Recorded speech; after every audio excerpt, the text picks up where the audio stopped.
The past 5 years have not been kind to Brendan Schaub. He went from being a relatively well-liked, or at least not flat-out hated, former fighter turned podcast personality who was making a lot more money doing the latter than the former, thanks to his initiation into the ultra-lucrative Rogan sphere by proxy of his co-host and Joe Rogan's longtime friend Bryan Callen, to the punchline of every single joke about being a horrible comedian with his own personal hate club verging on 170,000 members, and seemingly on the verge of bankruptcy, facing $1 million lawsuit, with most of his former colleagues wanting absolutely nothing to do with him, including the man that exposed him to such a big audience in the first place. Who is the most hated man on the internet? His name is Hunter Moore. I don't know. Brendan Schaub just went like this.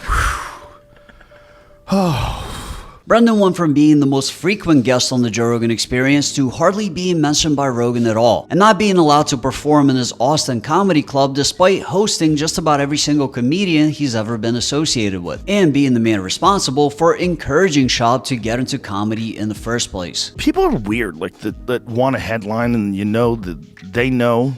Like, you know that you're not really a headliner. Like, what are you talking about? Oh, why aren't you playing the mothership, Brendan? I don't deserve to be there. And me and Rogan had this conversation. I'm not there yet. In this video, I'll break down why Rogan no longer wants Schaub around by highlighting several situations that led to the breakdown of their once very strong relationship. And there is no better place to start than Schaub's failed comedy career. Now, this is primarily an MMA channel, so I haven't exactly been following the ever-developing comedy podcast drama, and with the surface level information I did manage to pick up, I felt like Rogan was being a terrible friend by not supporting Schaub after being the one to tell him to get into comedy. But after doing a bit of research, I've come to realize that he tried his best to steer him in the right direction, teaming up with Bryan Callen to advise him not to release his Showtime comedy special Gringo Papi, which became responsible for most of the abuse Schaub receives regarding his comedy. But Brendan simply disregarded his advice, writing him off as a hater who was jealous of how fast his stand-up career was taken off. Hey, Showtime was giving a special. I'm like, oh my God, I'm gonna be just like them.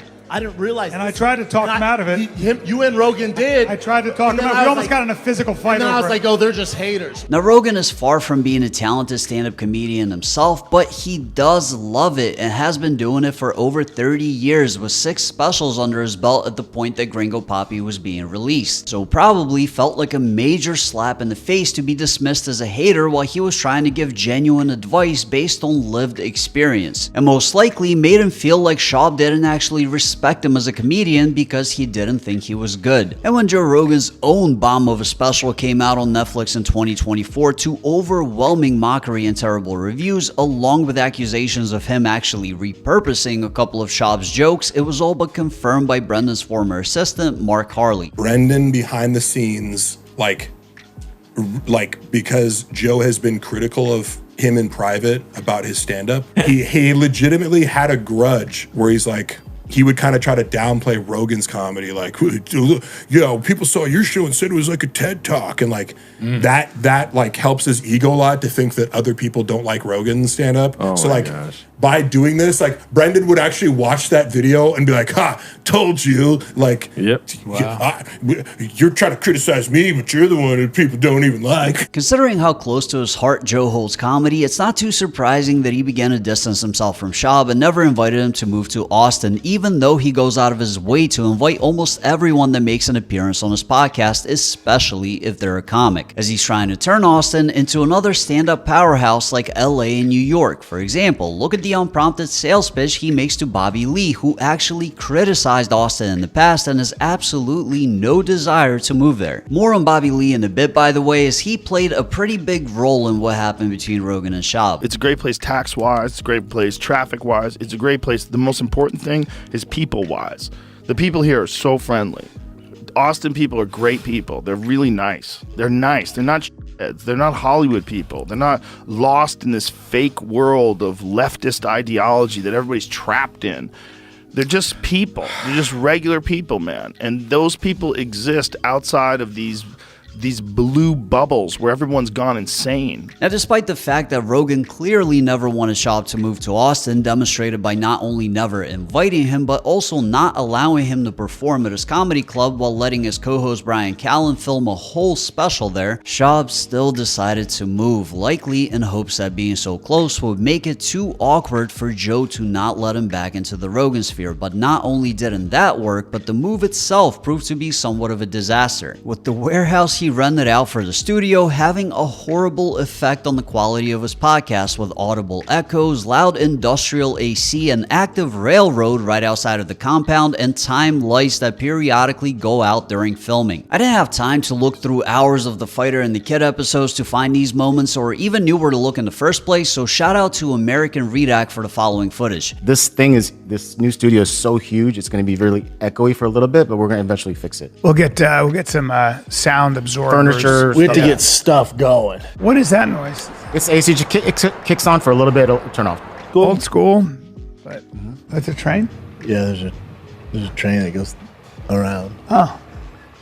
Naturally, making a big, uncomfortable move to a different state and not getting the expected open arm welcome from Joe Rogan put Schaub in a pretty lousy headspace, and he began to wax poetically about how much he misses LA almost immediately, and even threw a not so subtle shot at Rogan himself. I'm heartbroken about LA. Yeah.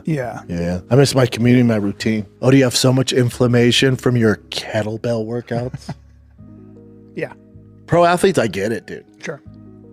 You working out an hour a day? You think you need a cold tub? 40 minutes. Even if we put the comedy thing aside, Rogan's friendship with Schaub has caused him nothing but aggravation, like the time he used his name to threaten Bobby Lee when he was tricked into believing that Bobby was running an online hate campaign against him by a fraudulent investigator, which rubbed Joe the wrong way, as his relationship with Bobby goes all the way back to the mid-90s. You were gonna expose me to Rogan and all these people, and that I should get a lawyer, and that I mean, this is what you had told me. And also, just mind you, it was at a level 10 of rage. It wasn't like a soft-spoken, like, you know, Very aggressive. Yeah, it was extreme, you know what I mean? Threats. There's been a lot of drama lately, and one of the things that happened was somehow or another my name got entered into this thing, and I don't want to get into it in too much detail, but I'm like, okay, I must call Bobby, and I called him, and I said, listen, I don't know what kind of, I'm just hearing about this nonsense now, but I love you. I would never let anybody talk bad about you. I would never let anybody come on my show and talk bad about you. Then there was the incident with Ariel Helwani, where Brendan recklessly retold a false account of why Ariel was in bad graces with the UFC, once again dragging Joe's name into the mix. You know, the reason why the UFC doesn't like Ariel is because he was told backstage that Brock Lesnar was coming back and then there'll be an announcement, and then he went and wrote it up, and you know, he broke that agreement. That never happened. That's well, let's be honest. A huge voice on a massive podcast put that out there. Yeah, and it's 100% it was inaccurate. Inaccurate. Brendan Schaub is 100% inaccurate.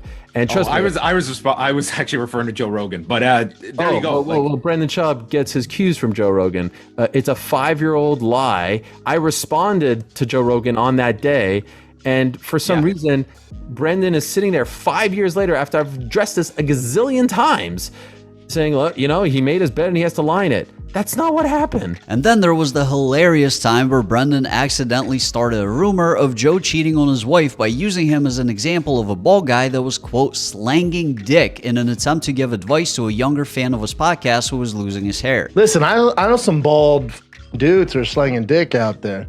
Look at Dana White, Rogan. That's it. I did not mean Joe Rogan is cheating on his wife.